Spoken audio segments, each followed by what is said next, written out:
Allison is sad, Noah is gone, and she is home lonely. Noah, this is not a good start to a relationship.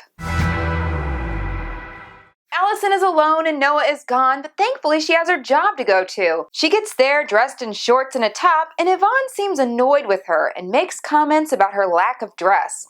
Allison is a little confused with the hostility, but goes about her day and helps Robert with the exercises, and they discuss the difficulties of a second marriage. As she sits there helping him, they discuss Noah's book, and then he says, "I guess you just have that effect on men." It turns out he's gotten a little excited, and she runs out of the room and goes to check the novel of Noah's that she still hasn't read. She reads it and finds that it is sordid and all about their illicit affair. When she gets home upset, who's there but Robert, and he fires her from her job. She loses her mind and heads into the city to find Noah and goes to his townhouse. Goes to his house! Helen's house! How crazy is she?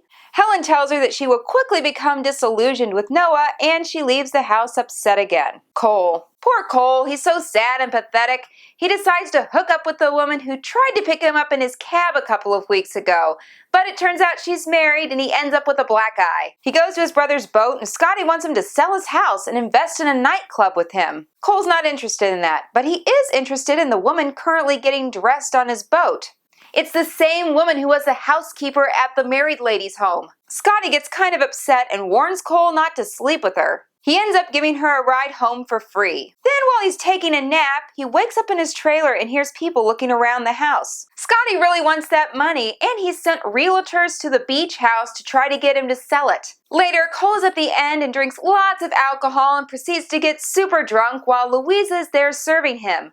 The two have kind of an argument because it comes up about Cole's dead son, and then she tries to make amends, but he still ends up going home alone. However, when he gets home, he finds a sleeping Allison in his bed. She needs comfort, and the two talk for a long time, and he goes to leave and she says, "Please stay," and so he does, and the comfort turns into you-know-what. There is no he said, she said this week because there really is no difference in their storyline. Another point of interest is that while typically Allison is in different outfits depending on the other person's memory, in this episode she is still wearing what she had on when she confronted Helen. In the end, Scotty finds out that Cole and Allison spent the night together, and while the attorney and detective are having breakfast, they discuss whether Cole could have been the one to kill Scotty.